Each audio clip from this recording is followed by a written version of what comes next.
Brother Yashay, have you considered Kazaa? Have you considered it?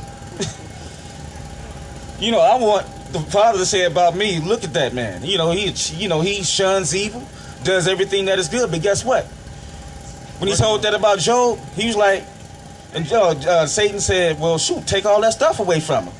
He'll curse you to your face. Guess what the Father did? He said, okay, behold, everything he has is in your hands. Do what you want to him. Just don't kill him. He had to be tested. So if Job is tested to all of you all coming into this thing, how much more do you think you're going to be tested? Okay, continue. Just tell you about who Satan is. And then talking about the walk. But this is what we have to look forward to in this next scripture here. And their dead bodies shall lie in the streets of the great city, which is spiritually called Sodom and Egypt. Okay. Where our master was crucified. Okay.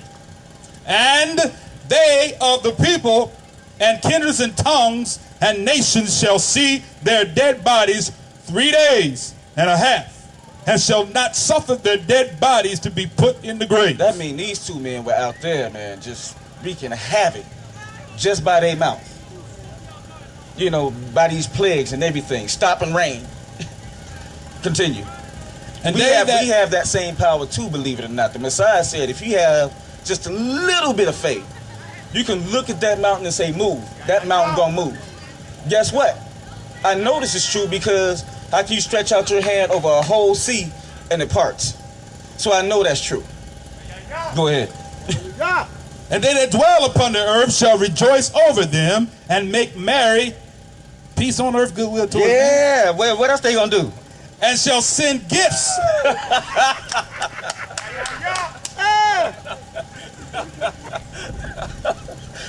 Oh, okay. They made them out of a holiday. They made a holiday out of this. Go ahead.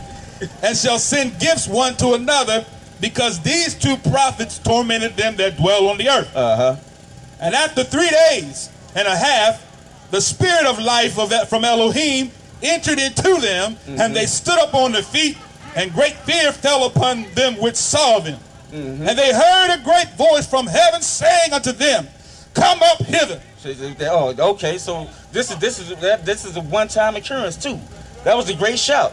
That's the resurrection. It's talked about throughout the Bible. It tells the same thing over and over and over. There's no private interpretation of this thing. Continue. And they ascended up to heaven in a cloud, and their enemies beheld them. Uh-oh, this sounds like he's going to heaven. Wait a minute. Hold on. But wait a minute. If we're going to heaven, or if we go to heaven like right after we die, what are our bodies still doing there? Their bodies got up. They rolled back the tomb. Was the Messiah, was Yahushua in the tomb? His whole body was gone. So, wait a minute. But he's still going to heaven. No, let me show you what's getting ready to happen now. Come on, go. And the same hour was there a great earthquake. Watch out now. And the 10th part of the city fell. And the earthquake were slain of men 7,000, and the remnant were affrighted and gave glory to Elohim of heaven. Okay, we done seen enough. We gonna give him glory. Continue. The second woe is past, and behold, the third woe cometh quickly. And the seventh angel sounded. The seventh angel. There it is. And there were great voices in heaven saying, the kingdoms of this world are become the kingdoms of our master and of his Mashiach, and he shall reign forever and ever. Stop. What's happening, he said, the kingdoms of this world are become the kingdoms of our master, of Yah, and of his Messiah, and he shall reign forever and ever. That means he taking this earth. So when he come back, he coming back with an army. So when he come back with an army, wait a minute, them two witnesses that are up there mean they coming back down with him. This is what the resurrection was about. Let's go somewhere else. Good stuff, good stuff. Huh? Yeah. Good stuff. Okay. But this is about us as this is about us as Israelites. But I'll say this. We can't get proud and haughty just because we find out that we're Israel. Come on, brother. And we hold on to this covenant, even though we're the covenant givers and this and that. Guess what? I'm not about to be one of them Israelites having the Gentiles lick my shoes. Come on. No, to those who want to serve and worship the Father in spirit and in truth with us, let them, Come on. you know, they're entitled to the same things that we're entitled to, but understand that the covenant belongs to us, which means that salvation to the Israelite first, but at the same time, we mess up, when you come back, destruction and damnation to us too. He say, start at my sanctuary. Can you read that out? Yeah, go ahead. That's some good stuff. Yeah. Man.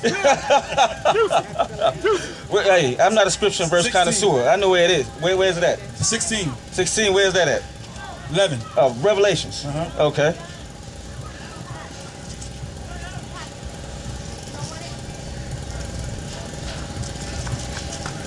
$16. 11. 11, 16. 11. Oh, 11. 11, 16. Oh, 11, 16.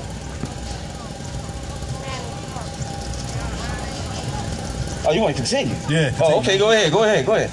And the 24 elders which sat before Elohim on their seats fell upon their faces and worshipped Elohim, saying, we give thee thanks, O Yahweh Elohim, Sabaoth, which art and was and art to come, because thou hast taken to thee thy great power and hast reigned. And the nations were angry, and the wrath is come, and the time of the dead, that they should be judged, and that thou shouldest give reward unto the servants, the prophets, and to the saints, and them that feared thy name. Okay. Bottom line, we got to get that right. You know, and I'm going to give y'all a warning too, because one thing I don't like to subscribe to, because a lot of people pronounce the name differently. Well, no, you have to say Yahweh, or you have to say Yahweh, you have to say Yahweh. Get yourself prepared for that. Now, I killed that in this one conversation that I was having with this person. They said I wasn't speaking ancient Hebrew. I said, okay, well then what would you consider ancient Hebrew? I said, who spoke ancient Hebrew? Was it, would you say the Hebrew that Moses spoke? Was that ancient Hebrew? Or the Hebrew that Yahshua spoke? Which one was the ancient Hebrew? Because you understand that we came through an Assyrian captivity. Right. And you have to know that the language changed, the dialect changed. Right. But they still spoke Hebrew. Names don't change. Languages do. And I said, who spoke the ancient Hebrew? She said, well, Moshe. I said, but you're saying that I'm wrong for not speaking it in the ancient Hebrew. I said, was Yahshua wrong for not speaking it in ancient Hebrew? Couldn't say anything. Stop the conversation right there. So don't let nobody have you stumble because of some little small formality, just like our Jamaican brothers, or our brothers from Haiti, or from the Bahamas, or wherever. You know, they speak a different dialect of English than we do. But do we not talk to them because they don't speak the same dialect of English that we do? No. You know, so that's just a sidebar, just something to learn on the way to learning something.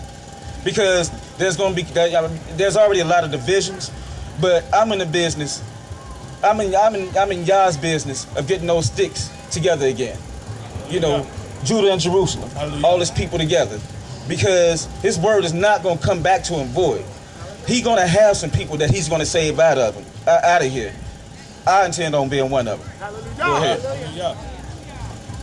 And to the saints and to them that fear thy name shall the great and shouldest destroy them which destroy the earth. And the temple of Elohim was open in heaven, and there was seen in his temple the ark of his testimony. Okay. And there were lightnings and voices